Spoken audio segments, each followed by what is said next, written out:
परम पूजनीय साध्वी जी, उनको मेरा सादर वंदन, कोटि कोटि वंदन। मुझे बहुत आनंद हुआ कि आज उनकी निश्रा में आपसे बात करने का, संवाद करने का समय मिलता है। मैं आपसे कल और कल के अगले एक दिन पहले और उसके एक दिन पहले 3 दिनों से जो बात कर रहा हूं, उसी बात को थोड़ा आगे बढ़ाता हूं। आज कुछ ऐसी बातें जो दैनिक जीवन में आप प्रयोग करें। इसके पहले इस विषय पर मैंने कहीं बात ही नहीं की, क्योंकि अभी तक तो मैं अध्ययन ही करता रहा। और ये बात करने का ऐसा हो गया कि एक दिन मैं शोभाकांत जी के घर खाना खा रहा था, प्रदीप भाई के साथ बात हो गई कि क्यों ना इस विषय पे बात किया जाए। तो ऐसे ये तय हो गया अनायास, लेकिन मुझे लगा कि ये शायद सार्थक हुआ। कई लोगों ने मुझे कहा, और खासकर बाबूजी माने शोभाकांत जी ने मुझे कहा कि तुम पुराने भाषण देना बंद कर दो, वो जो पेप्सी कोका कोला वाले और विदेशी स्वदेशी वाले या WTO वाले ये ही कहो। शायद बहुत लोग ऐसा कहते हैं। अगर ऐसा सबका मन बना तो शायद इस विषय में मैं आगे भी और ज्यादा गहराई से रिसर्च करके बात करता रहूंगा। कल के सूत्र को आगे बढ़ाते हुए मैं एक सूत्र आपके सामने रख कहता हूं। भागवत जी कहते हैं बहुत गहरी बात। वो ये कहते हैं, जब आप भोजन करें तो भोजन का समय थोड़ा निश्चित करें। हमारा ये जो शरीर है, ये कभी भी कुछ भी खा लेने के लिए नहीं है। तो भागवत जी कहते हैं कि जब जठर में अग्नि सबसे ज्यादा तीव्र हो, उसी समय भोजन करें तो आपका खाया हुआ एक एक अन्न का हिस्सा पाचन में जाएगा और रस में बदलेगा, और रस में से मांस, मज्जा, रक्त, वीर्य, मल, मूत्र, मेद और आपकी अस्थियां, इनका विकास होगा। तो कभी भी कुछ ना खाएं। ये पद्धति भारत की नहीं है, ये यूरोप की है। यूरोप में डॉक्टर्स हैं, वो हमेशा कहते हैं कि थोड़ा थोड़ा खाते रहो, कभी भी खाते रहो। हमारे यहां ये नहीं है। तो आपको दोनों का अंतर समझाना चाहता हूं। भागवत जी कहते हैं कि खाना खाने का समय निर्धारित करें, और समय निर्धारित होगा उससे जब आपके पेट में अग्नि की प्रबलता हो, जठर अग्नि की प्रबलता हो। भागवत जी ने इस पे बहुत रिसर्च किया, और वो कहते हैं कि 1.5-2 साल के रिसर्च के बाद उनको पता चला कि जठर अग्नि कौन से समय सबसे ज्यादा तीव्र होती है। तो वो कहते हैं कि जब सूर्य का उदय होता है, तो सूर्य के उदय होने से लगभग 2.5 घंटे तक जठर अग्नि सबसे ज्यादा तीव्र होती है।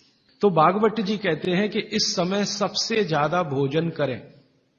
वो तो एक जगह यहां तक कह देते हैं कि आप अगर संभव हो तो 9:30 बजे के अंदर ही लंच करें, माने ब्रेकफास्ट गायब। वो ये कहते हैं कि सुबह 9:30 बजे तक अगर आपने भरपेट भोजन किया है तो इसमें से जो कुछ भी बनेगा वो एक एक बूंद, एक एक अन्न का टुकड़ा, एक एक दाने का टुकड़ा आपके शरीर के लिए उपयोगी होगा। भागवत जी ने एक और रिसर्च किया था कि शरीर के जो अलग अलग अंग हैं, जैसे हृदय है हृदय, और जैसे जठर है जठर, जैसे किडनी है, जैसे लीवर है, इनके काम करने का अलग अलग समय है।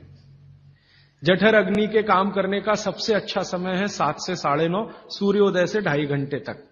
फिर इसी तरह से हृदय के काम करने का समय है सबसे ज्यादा ब्रह्म मुहूर्त से 2.5 घंटे पहले। ब्रह्म मुहूर्त आप समझते हैं 4, 4:30।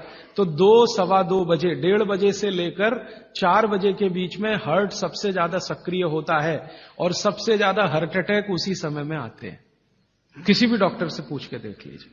इसलिए 99% हार्ट अटैक अर्ली मॉर्निंग्स में ही होते हैं। इसी तरह हमारा लीवर है, इसी तरह किडनी है। हर शरीर के अंग का काम करने का एक निश्चित समय है, प्रकृति ने तय किया है, उसको भगवान ने तय किया है। तो आपका जठर अग्नि है, ये सबसे अच्छा 7 से 9:30। तो आप भरपेट खाना खाइए। हैवियर से हैवियर होना चाहिए, भारी से भारी। जितना खाते हैं ज्यादा भी खा लीजिए, कोई फर्क नहीं पड़ता। सुबह के नाश्ते में भरपेट खाइए। फिर वो कहते हैं दोपहर का भोजन अगर आप कर रहे हैं तो इसको थोड़ा कम करिए नाश्ते से। अब सीधे से मैं कहता हूं, अगर आप सवेरे 6 रोटी खाते हैं तो दोपहर को 4 ले लीजिए और शाम को 2 ले लीजिए। तो भागवत जी कहते हैं कि सब कुछ सवेरे खाओ। आपको जो ज्यादा अच्छा लगता है खाने में, मैं आपको एक वाक्य में कहता हूं, जो चीज सबसे ज्यादा पसंद है वो सुबह खाओ। आपकी जीभ स्वाद के लिए मचल रही है, रसगुल्ला पसंद है तो सुबह खाओ, रबड़ी खानी है तो पसंद है तो सुबह खाओ, जलेबी खानी है तो सुबह खाओ, इमरती खानी है तो सुबह खाओ। अगर आपको आलू का पराठा खाना है या गोभी का पराठा खाना है, जो भोजन आपको सबसे ज्यादा पसंद है वो सुबह खाओ, पेट भर के खाओ। पेट की संतुष्टि हुई, मन की भी संतुष्टि होती है। और भागवती जी कहते हैं कि भोजन में मन की संतुष्टि पेट की संतुष्टि से ज्यादा बड़ी है। मन हमारा जो है ना, ये खास तरह की वस्तुओं से या हार्मोन से या एंजाइम से संचालित है। मन को आज की भाषा में डॉक्टर्स लोग जो गिनते हैं ना, हालांकि वो है नहीं, लेकिन उन्होंने जो कहा है वो पीनियल ग्लैंड के बारे में है। ये जो पीनियल ग्लैंड है ना, इसमें से बहुत सारा रस निकलता है, जिनको हम हार्मोन्स कह सकते हैं, कुछ एंजाइम्स है। ये संतुष्टि के लिए सबसे आवश्यक ग्लैंड है पीनियल ग्लैंड। तो भोजन अगर आपको तृप्त करता है, भोजन में एक तो पेट भरना है और एक तृप्त होना, तृप्त करेगा तो पीनियल ग्लैंड आपकी सबसे ज्यादा सक्रिय है। तो जो भी रस और एंजाइम चाहिए शरीर को, नियमित रूप से समान अंतर पे निकलते रहते हैं। और जो भोजन से तृप्ति नहीं है तो गड़बड़ होती है पीनियल ग्लैंड, और पीनियल ग्लैंड की गड़बड़ी पूरे शरीर में पसर जाती है और आपको तरह तरह के रोगों का शिकार बना दे। अगर आप तृप्त भोजन नहीं कर पा रहे हैं तो निश्चित रूप से 10-12 साल के बाद आपको मानसिक क्लेश होगा और रोग होंगे। मानसिक रोग बहुत खराब है। आप सिजोफ्रेनिया के शिकार हो सकते हैं, डिप्रेशन के शिकार हो सकते हैं, आपको कई ऐसी गंभीर बीमारियां हो सकती हैं। भागवती जी कहते हैं कि आप भोजन करते हुए अगर संतुष्ट नहीं है तो 27 तरह की बीमारियों से ग्रसित हो सकते हैं। अब मैंने ये भागवती जी के सूत्र को चारों तरफ देखना शुरू किया तो मुझे पता चला कि मनुष्य को छोड़कर जीव जगत का हर प्राणी इस सूत्र का पालन कर रहा है। क्योंकि मनुष्य को मैं मूर्ख मानता हूं, हालांकि मनुष्य अपने को होशियार समझता है, लेकिन मनुष्य से ज्यादा होशियार ये जीव जगत के प्राणी हैं। आप चिड़िया को देखो, चिड़िया, कितने भी तरह की चिड़िया, सवेरे सूरज उगते ही उसका खाना शुरू हो जाता है, खूब जम के खाती है। तो ये सारे जानवर, सारे जीव जंतु, आप सांप को देखो, बिच्छू को देखो, कीड़ी को देखो, चींटी को देखो, चींटे को देखो, सब जानवर, सब जीव जंतु जो हमारी आंखों से दिखते हैं, जो नहीं भी दिखते हैं, ये सबका भोजन करने का समय सवेरे सूर्योदय का ही है। सूर्योदय के साथ ही ये सब भोजन करते हैं, इसलिए ये हमसे ज्यादा स्वस्थ रहते हैं। और पेट भर गया, उसके 4 घंटे के बाद ही पानी पीती है, दोपहर को ही पानी पीती। मैंने आपको कई बार ये कहा है, आप उसको हंस देते हैं, किसी भी चिड़िया को डायबिटीज नहीं होता, किसी भी बंदर को हार्ट अटैक नहीं आता। बंदर तो आपके नजदीक है ना शरीर रचना में, बस बंदर और आप में एक ही अंतर है कि उसको पूछ है, आपको नहीं है, बाकी सब कुछ एक ही है। आपका हृदय बंदर का हृदय, आपका लीवर बंदर का लीवर, आपकी किडनी बंदर की किडनी, सब कुछ समान है। मां का गर्भाशय, बंदरिया का गर्भाशय, सब समान है। मेरे एक बहुत अच्छे मित्र हैं डॉक्टर रविंद्रनाथ शानबाग, कर्नाटक में एक उडुपी नाम की जगह है, वहां रहते हैं, बहुत बड़े प्रोफेसर हैं, मेडिकल कॉलेज में काम करते हैं। उन्होंने एक बड़ा गहरा रिसर्च किया। उन्होंने कहा कि मैंने जिंदगी भर, माने 15-16 साल उन्होंने एक रिसर्च किया कि बंदर को बीमार बनाओ, क्योंकि उन्होंने बहुत सारे वैज्ञानिकों से यह सुन रखा है कि बंदर बीमार नहीं होता, और बीमार होगा तो मरेगा ही, जीवित नहीं रहेगा। वो कहते हैं कि मैं 15 साल असफल रहा, बंदर को कुछ नहीं हो सकता। वो कहते हैं कि मैंने बहुत कोशिश किया कि उसके ब्लड का कोलेस्ट्रॉल बढ़ा दूं, बढ़ता ही नहीं। तब उन्होंने एक दिन रहस्य की बात बताई, वो आपको भी मैं बता देता हूं कि बंदर का जो ब्लड है ना, उसका RH फैक्टर दुनिया में सबसे आदर्श है। और आपका RH फैक्टर जब नापता है ना कोई डॉक्टर, तो बंदर से ही कंपेयर करता है, वो बताता नहीं आपको, ये अलग बात है। तो वो प्रोफेसर साहब कहते हैं, यार ये सब एक ही चक्कर है कि बंदर सवेरे ही सवेरे भरपेट खाता है, जो आदमी नहीं खा पाता। तो वो प्रोफेसर रविंद्रनाथ शानबाग ने कुछ अपने मरीजों को कहा कि देखो भैया, बंदर की तरह से खाओ, माने सुबह सुबह भरपेट खाओ। कि जब से उन्होंने सुबह भरपेट खाना शुरू किया, किसी की डायबिटीज माने शुगर कम हो गई, किसी का कोलेस्ट्रॉल कम हो गया, किसी के घुटने का दर्द कम हो गया, किसी के कमर का दर्द कम हो गया, किसी का कुछ, गैस बनना बंद हो गई, पेट में जलन होना बंद हो गई, नींद अच्छी आने लगी, वगैरह वगैरह। तो समय मैंने आपको बता दिया, सूरज उगा और 2.5 घंटे तक, माने 9:30 बजे तक, ज्यादा से ज्यादा 10 बजे तक आपका भोजन हो जाना चाहिए। और ये भोजन तभी होगा जब आप नाश्ता बंद करेंगे। ये नाश्ता हिंदुस्तानी चीज नहीं है। ये अंग्रेजों की है। और आप जानते हैं ना हमारे यहां चक्कर क्या चल गया, नाश्ता थोड़ा कम करेंगे, लंच थोड़ा ज्यादा करेंगे, डिनर उससे भी ज्यादा करेंगे। सवा सत्यानाश, एकदम उल्टा। भागवत जी कहते हैं कि नाश्ता सबसे ज्यादा करो, लंच उससे कुछ कम करो, डिनर सबसे कम करो।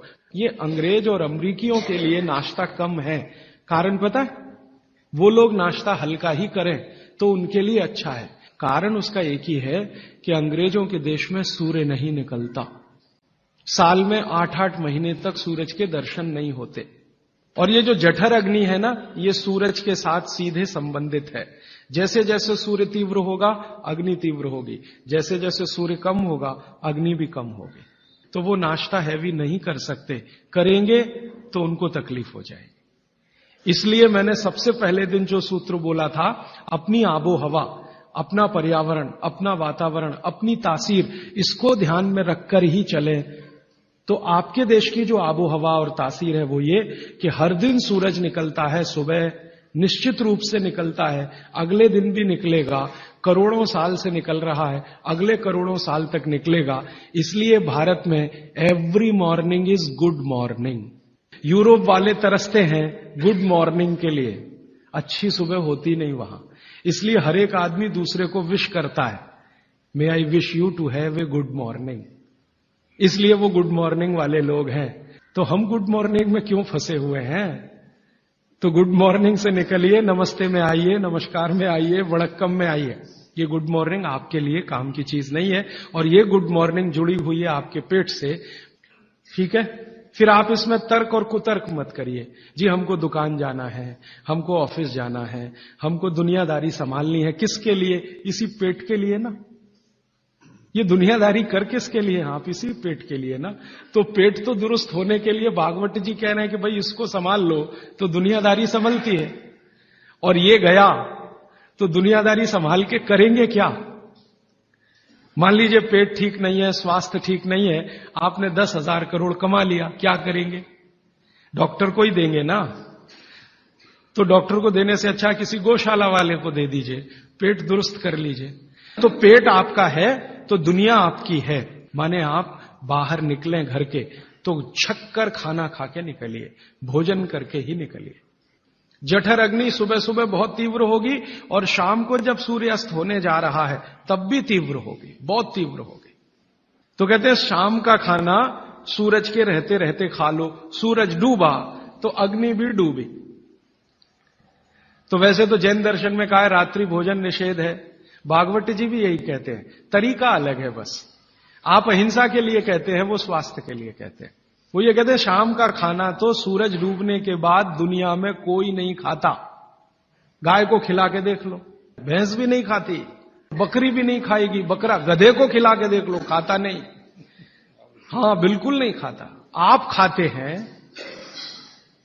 तो आप अपने को कंपेयर कर लीजिए कि किसके साथ हैं आप। कोई जानवर, कोई जीव राशि सूरज डूबने के बाद खाती नहीं, तो आप क्यों खा रहे हैं? अब कितना पहले? तो भागवत जी ने उसका कैलकुलेशन दिया 40 मिनट पहले। 6 बजे डूब रहा है तो 5:20 तक। फिर कहेंगे जी रात को क्या? तो रात के लिए भागवत जी कहते हैं कि एक ही चीज है जिसमें सबसे अच्छा उन्होंने दूध कहा है। हमारे पेट में जठर स्थान में कुछ ऐसे हार्मोन्स या एंजाइम्स या रस पैदा होते हैं जो दूध को पचाते हैं। फिर आप कहेंगे जी हम तो दुकान पे बैठे हैं 6 बजे, तो डब्बा मंगा लीजिए, दुकान में डब्बा आ सकता है। हां, डब्बा आने में कोई तकलीफ नहीं है। दुकान में आप 6 बजे बैठे हैं, डब्बा आपका आ सकता है। और मैं आपको हाथ जोड़कर कह रहा हूं, आप में से कोई भी डायबिटिक पेशेंट है, कोई भी अस्थमेटिक पेशेंट है, किसी को भी वात का गंभीर रोग है, आज से ये सूत्र चालू कर दीजिए। 3 महीने बाद आप खुद मुझे फोन करके कहेंगे राजीव भाई पहले से बहुत अच्छा हूं, शुगर लेवल कम हो रहा है, अस्थमा मेरा पहले से कम हो रहा है। ट्राइग्लिसराइड चेक कर लीजिए और इस सूत्र को शुरू कर दीजिए। 3 महीने बाद फिर चेक करा लीजिए, पहले से कम होगा। VLDL, LDL आज चेक कर लीजिए, 3 महीने बाद फिर चेक करा लीजिए, बहुत तेजी से घटेगा। HDL आज चेक करा लीजिए, 3 महीने बाद चेक करा लीजिए, बहुत तेजी से बढ़ेगा और HDL बढ़ना ही चाहिए, LDL VLDL कम होना चाहिए। तो ये सूत्र भागवत जी का जितना संभव हो आप ईमानदारी से पालन करिए, वो आपको स्वस्थ रहने में बहुत मदद करेगा।